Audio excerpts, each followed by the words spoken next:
El grupo de nosotros está conformado por Eduardo Bautista, Nubia Casquete, Omar Mejía, Pedro León y Jimmy Hall. Como tema de ensayo nosotros escogimos los ciclos económicos porque lo consideramos más relevante. De acuerdo a la información enviada, se analizó un poco sobre el tema de la escuela austriaca. ¿Qué te dice de acuerdo a los austriacos, a esta escuela? Dice que la teoría económica y la forma de generar las políticas macroeconómicas se deben de determinar en base a la acción humana. ¿Por qué se deben determinar en base a la acción humana? Debido que esta obedece a la conducta o el comportamiento individualista y a la disponibilidad que existen en los factores de producción.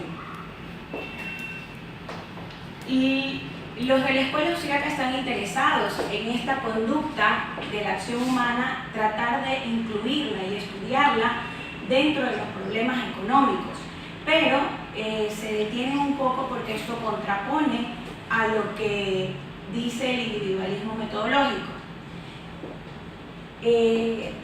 Hayek, que fueron los creadores de esta teoría, dicen que la teoría económica, o sea, ellos estudian la teoría con la finalidad de hacer un estudio especializado y determinan la relación que existe, ya sea con el crédito bancario, con el crecimiento económico o con los problemas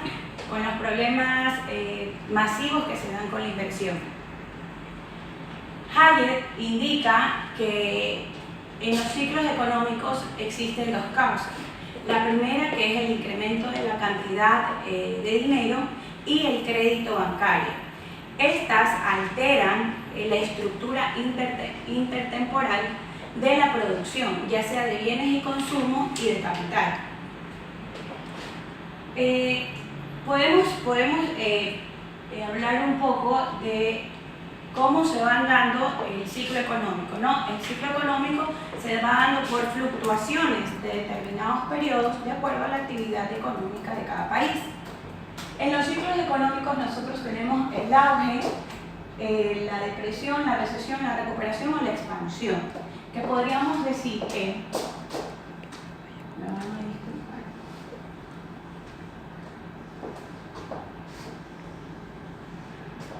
El auge va a ser el punto máximo que tenga en la fase económica. En este punto máximo nosotros vamos a ver que hay un buen nivel de ingresos, hay un incremento en el salario, hay un incremento en la inversión, hay incremento de producción, hay un incremento del consumo. Todo esto debido a que hay una mejor renta y las empresas tienen mejores oportunidades para poder invertir en ese país. Otro punto es la recesión. En esta recesión, en cambio, aquí topamos la parte económica difícil de un país. ¿Por qué? Acá ya disminuye la inversión, incrementa la tasa de interés. Pero ¿qué hace el país para tomar medidas acá? Cuando hay auge, la forma de mitigar eso es incrementando los impuestos y disminuyendo el gasto público. En la recesión, en cambio, disminuye los impuestos e incrementa el gasto público. En la depresión es la parte más difícil de un país, porque aquí el nivel de desempleo incrementa, no hay confianza en querer invertir en ese país porque no existe, hay una elevada tasa de interés, hay disminución de la remuneración, hay desempleo. Entonces, en vista de que se da todo esto, estas fluctuaciones son las que originan las fases del ciclo económico. Un ejemplo podemos decir México. México en el año 1982 presentó las 4 fluctuaciones. Podemos decir que en la actualidad México tiene la fluctuación de recuperación, que es en la que va mejorando la economía.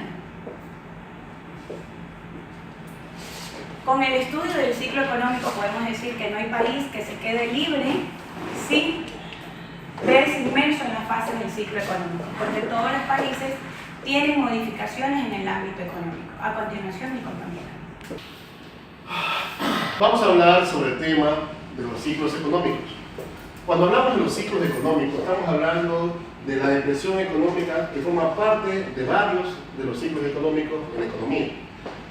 Uno de los ciclos es la depresión económica. Esto se da cuando las empresas no venden por falta de consumo de la población, originada por un alto desempleo. Esto es grave, porque la economía crece por debajo de los indicadores establecidos, ya que una simple recesión no es nada comparada con la depresión.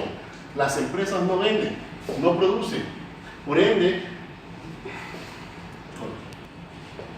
las empresas no venden, y si las empresas no venden, eso significa que no tienen ingresos. Más aún, eso ocasiona que vayan más gente al desempleo, y si la gente va al desempleo va a ocasionar más pobreza, porque no va a tener dinero para comprar en el mercado, y si no compra en el mercado no se genera el ciclo de la actividad económica.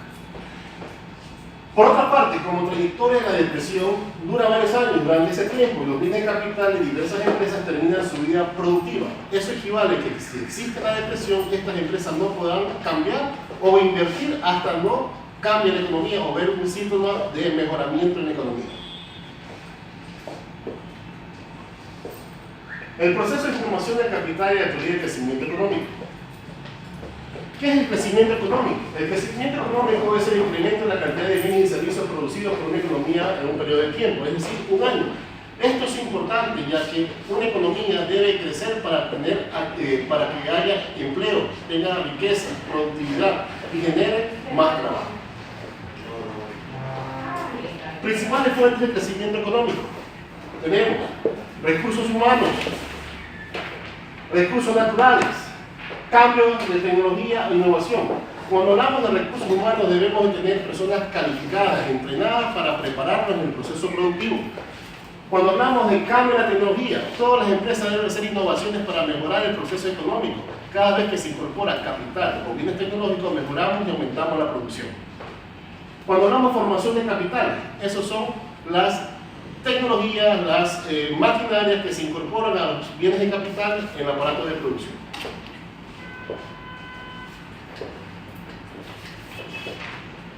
Análisis praxeológico de la tasa de interés. ¿Qué significa praxeológico? Cuando hablamos de praxeología estamos hablando del comportamiento o la acción del ser humano. En el análisis praxeológico de la tasa de interés podemos pasar un análisis de relación con el ahorro, la inversión y la formación de capital, a través del caso de Robinson Crusoe. Previamente vamos en el siguiente cuadro de recorrido realizado. Tenemos implicaciones de la acción humana. ¿A qué se refiere? ¿Cuál es el comportamiento de los individuos? Medios versus condiciones generales, ideas tecnológicas o planes, tiempo o escasez, escala de valores o preferencias, incertidumbre, especulación. Todo esto es bajo las leyes fundamentales de la teoría económica. ¿Y cuáles son esas leyes fundamentales de la teoría económica? Tenemos la ley de la utilidad marginal. ¿A qué se refiere la ley de la utilidad marginal? Se refiere precisamente al consumo de la última unidad que proporciona mayor satisfacción. Ley de preferencia temporal, consumo de lo presente en vez del consumo futuro. Ley de rendimiento decreciente, disminuye la producción a medida que más se incorporan los factores productivos.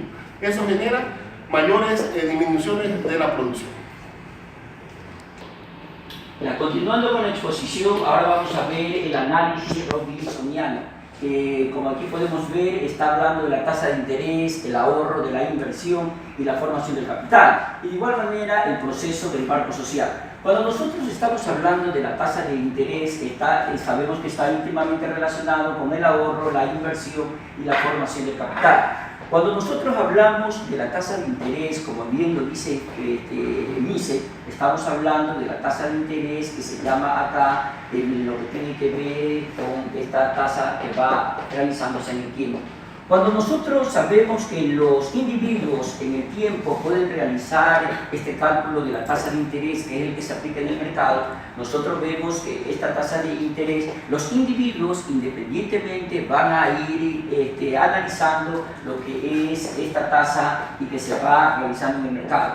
Cada uno de los individuos va viendo su análisis en el cual va a realizar una negociación en el mercado. Cuando estamos hablando de la tasa de interés, debemos de conocer que existen dos riesgos en el mercado de la tasa de interés.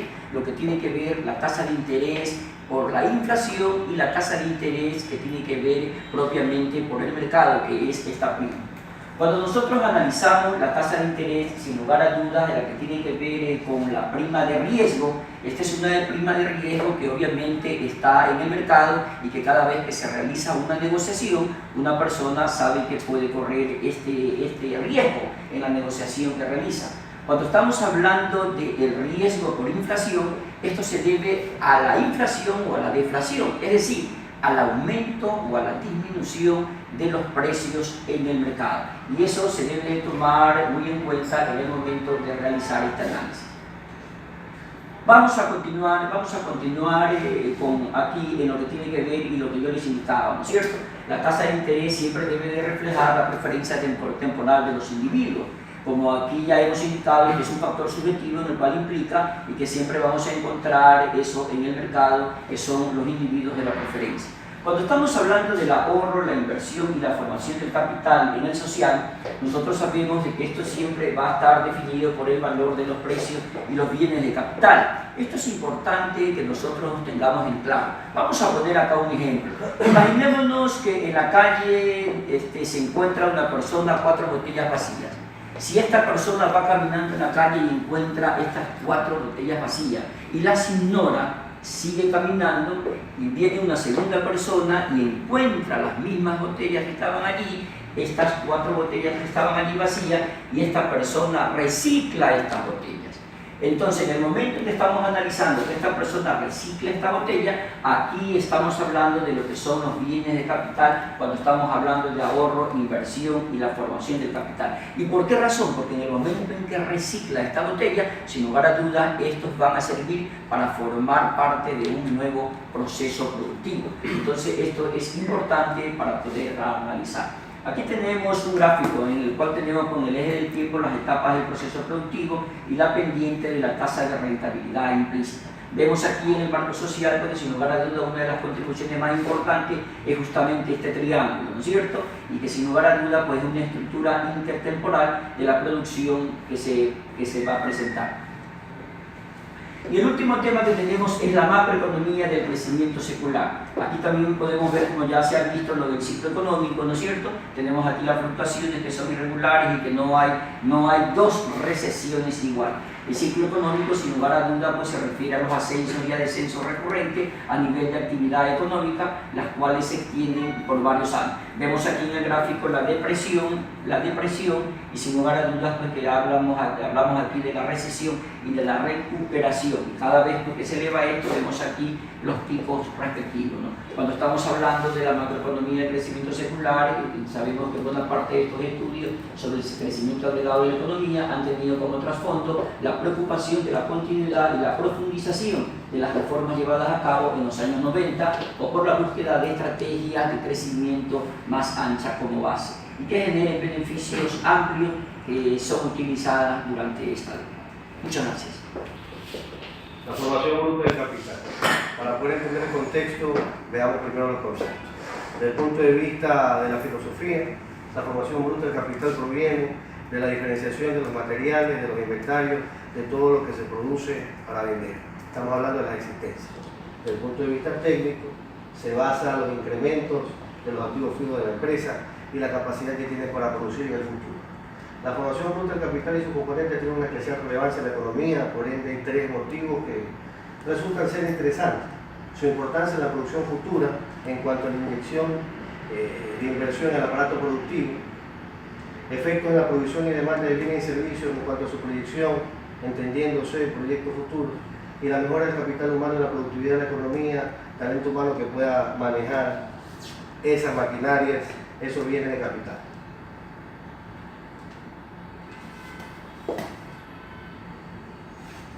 Hay tres elementos para la formación bruta.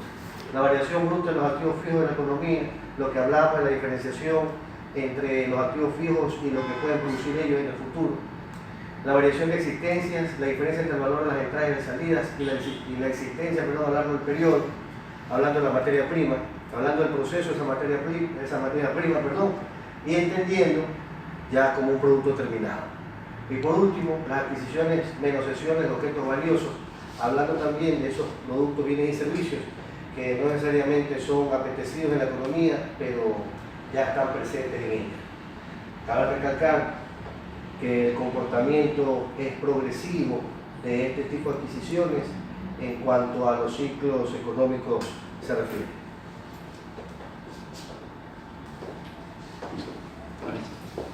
No, tienes 1 minuto 47. ¿Qué podrías prolongarte así sobre cuánto David lo ¿Qué tiempo? podrías activar? 1 minuto.